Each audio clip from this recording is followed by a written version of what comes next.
Bonjour à tous et bienvenue dans un nouvel épisode de French Listen. Je suis Juliette. Et moi, c'est Patrice. Nous sommes ravis de vous retrouver aujourd'hui pour un sujet que beaucoup d'entre vous nous ont demandé. Exactement. Aujourd'hui, nous allons parler d'une situation qui peut être stressante, même pour les francophones natifs. Comment parler au téléphone en français ? Oh oui, je me souviens encore de mes premiers appels téléphoniques en anglais. C'était une vraie source d'anxiété. Sans les expressions du visage et les gestes, tout devient plus compliqué. C'est tellement vrai, Patrice. Et pour nos auditeurs qui apprennent le français, c'est souvent un véritable défi. Quand on ne voit pas la personne, et on perd beaucoup d'indices visuels qui nous aident habituellement à comprendre. Absolument. Et puis il y a toutes ces expressions spécifiques aux conversations téléphoniques qu'on n'utilise pas forcément dans d'autres contextes. Sans oublier que le rythme est différent. Au téléphone, on n'a pas le temps de chercher ces mots dans un dictionnaire. C'est pourquoi maîtriser l'art de la conversation téléphonique en français est une compétence essentielle, que ce soit pour votre vie professionnelle ou personnelle. Dans cet épisode, nous allons vous donner tous les outils nécessaires pour vous sentir à l'aise lors de vos prochains appels en français. Commençons par les formules d'ouverture. Quand on répond au téléphone en français, la formule la plus simple et la plus courante est bien sûr « Allô ». Exactement. Allô est universel, mais on peut aussi répondre de façon plus formelle, surtout dans un contexte professionnel, en disant « oui, bonjour ». Et si on répond à un appel professionnel, on peut ajouter le nom de l'entreprise ou du service, comme « Cabinet Martin, bonjour » ou « Service comptabilité, je vous écoute ».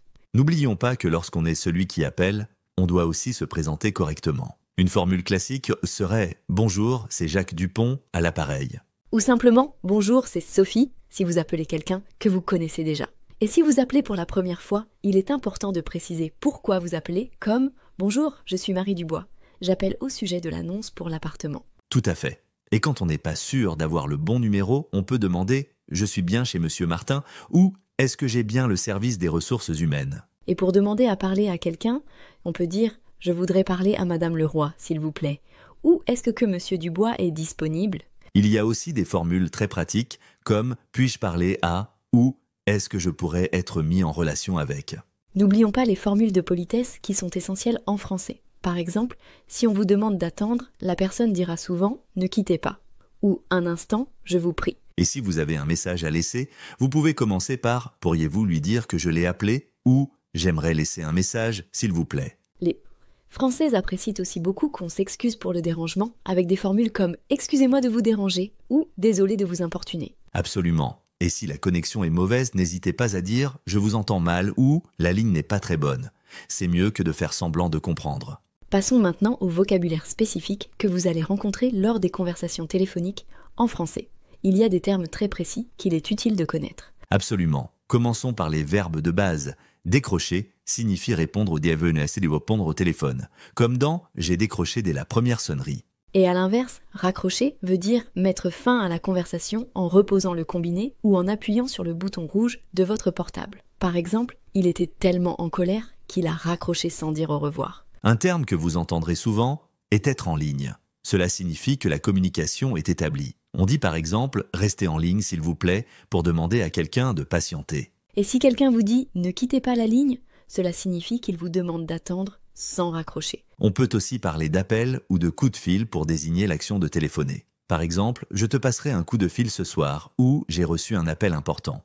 N'oublions pas le terme « faire sonner » ou « laisser sonner ». On dit par exemple « j'ai laissé sonner mais personne n'a répondu ». Et si quelqu'un n'est pas disponible, on peut laisser un message ou laisser un message sur le répondeur. Le répondeur étant le système qui enregistre votre message. Pour demander à parler à quelqu'un, vous pouvez dire « est-ce que je pourrais parler à Monsieur Dubois ?» ou plus formellement « pourriez-vous me passer Madame Martin, s'il vous plaît ?» Si la personne n'est pas disponible, on vous dira souvent « je vous le la passe » quand elle est là ou « elle n'est pas disponible pour le moment si elle est absente ». Et n'oublions pas les expressions comme être occupé ou avoir la ligne occupée, ce qui signifie que la personne est déjà en communication avec quelqu'un d'autre. Un autre terme utile est « rappeler », qui signifie téléphoner à nouveau. Par exemple, « je vous rappellerai demain » ou « pouvez-vous me rappeler plus tard ?» Et si vous n'avez pas bien entendu, vous pouvez toujours dire « pourriez-vous répéter, s'il vous plaît ?» ou « je n'ai pas bien saisi ce que vous venez de dire ». Maintenant que nous avons couvert le vocabulaire essentiel, parlons des situations difficiles que vous pourriez rencontrer au téléphone. Nous avons tous vécu ces moments frustrants où la communication ne se passe pas comme prévu. Exactement, Juliette. La première difficulté courante est une mauvaise connexion. Si vous entendez mal votre interlocuteur, n'hésitez pas à dire « je vous entends mal » ou « la ligne est mauvaise ». Vous pouvez aussi demander « pouvez-vous parler plus fort, s'il vous plaît ?» ou « il y a beaucoup de parasites sur la ligne, je vais essayer de vous rappeler ». Une autre situation fréquente est de ne pas comprendre ce que dit votre interlocuteur, soit à cause de l'accent, soit parce qu'il parle trop vite. Dans ce cas, des phrases comme « pourriez-vous parler plus lentement, s'il vous plaît ?» ou « je suis désolé, je n'ai pas bien compris » sont très utiles.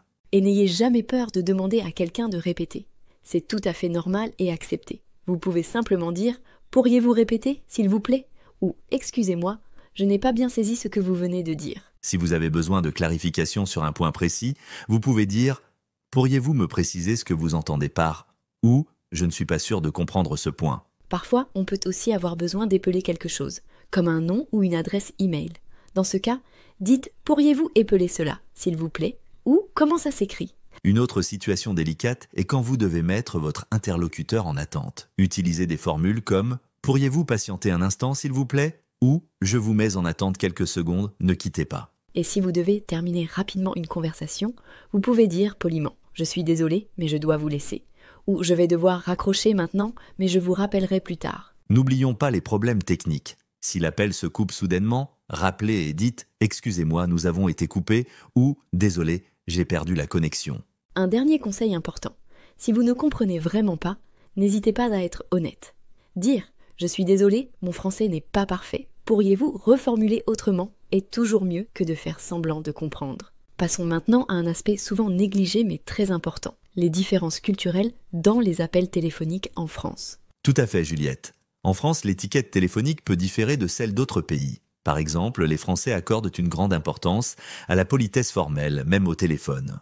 C'est vrai. Contrairement à certains pays où l'on peut dire simplement « hello » en décrochant, en France, il est toujours préférable de répondre avec « allô » suivi de « oui » ou de votre nom si c'est votre téléphone personnel. Et concernant les heures d'appel, les Français sont assez stricts. Il est généralement considéré impoli d'appeler quelqu'un avant 9 h du matin ou après 21 h le soir, sauf en cas d'urgence ou si vous êtes très proche. Absolument. Et durant le déjeuner, entre 12 h et 14 h, beaucoup de Français préfèrent ne pas être dérangés. C'est un moment sacré pour eux. Une autre particularité française, les appels professionnels doivent toujours commencer par des formules de politesse comme « bonjour, madame, monsieur » avant d'aborder le sujet principal. Aller droit au but peut être perçu comme impoli. Et n'oubliez pas que les Français apprécient le contexte. Si vous appelez quelqu'un que vous ne connaissez pas bien, pensez à vous présenter clairement et à expliquer la raison de votre appel. Votre appel dès le début. Un point culturel intéressant. En France, il est courant de s'excuser lorsqu'on appelle quelqu'un, même si c'est pendant les heures normales de bureau. Une phrase comme « j'espère que je ne vous dérange pas » est très appréciée. Et contrairement à d'autres cultures, où l'on peut raccrocher rapidement après avoir obtenu l'information nécessaire, en France, il est important de conclure poliment avec des formules comme « je vous remercie de votre aide et je vous souhaite une bonne journée ». Un dernier point, les Français peuvent parfois sembler plus directs ou formels au téléphone que ce à quoi certains étrangers juste sont habitués. Ne le prenez pas personnellement, c'est simplement une différence culturelle. Eh bien, nous arrivons à la fin de notre épisode sur les conversations téléphoniques en français. J'espère que vous avez appris des choses utiles. Oui, résumons les points clés que nous avons abordés aujourd'hui. Nous avons commencé par les formules d'ouverture comme « Allô » et « Je suis bien chez » essentielles pour bien débuter une conversation téléphonique. Ensuite, nous avons exploré le vocabulaire spécifique aux appels. Décrocher, raccrocher, être en ligne, des termes que vous entendrez et utiliserez à chaque appel en français. Nous avons également vu comment gérer les situations difficiles, comme demander à quelqu'un de répéter avec des expressions comme « Pourriez-vous répéter s'il vous plaît » ou « La connexion est mauvaise, je vous entends mal ». Et bien sûr, nous avons discuté des différences culturelles dans les appels téléphoniques en France, notamment l'importance de la politesse et les heures appropriées pour téléphoner. Comme conseil final, je dirais, n'ayez pas peur de pratiquer. Au début, vous pouvez même préparer un petit script avec les phrases clés dont vous pourriez avoir besoin pendant votre conversation. Absolument. Et si possible, commencez par des appels simples, comme réserver une table au restaurant ou demander des horaires d'ouverture. Ces conversations suivent généralement un schéma prévisible. N'oubliez pas que même les Français peuvent trouver les conversations téléphoniques stressantes de parfois, alors soyez indulgents envers vous-même si tout ne se passe pas parfaitement. Et rappelez-vous que la pratique fait la perfection. Chaque appel vous rendra plus confiant pour le suivant. Merci à tous nos auditeurs d'avoir écouté cet épisode de French Listen. Nous espérons vous retrouver la semaine prochaine pour un nouveau sujet tout aussi passionnant. D'ici là, N'hésitez pas à mettre en pratique ces conseils et à nous faire part de vos expériences téléphoniques en français. À bientôt.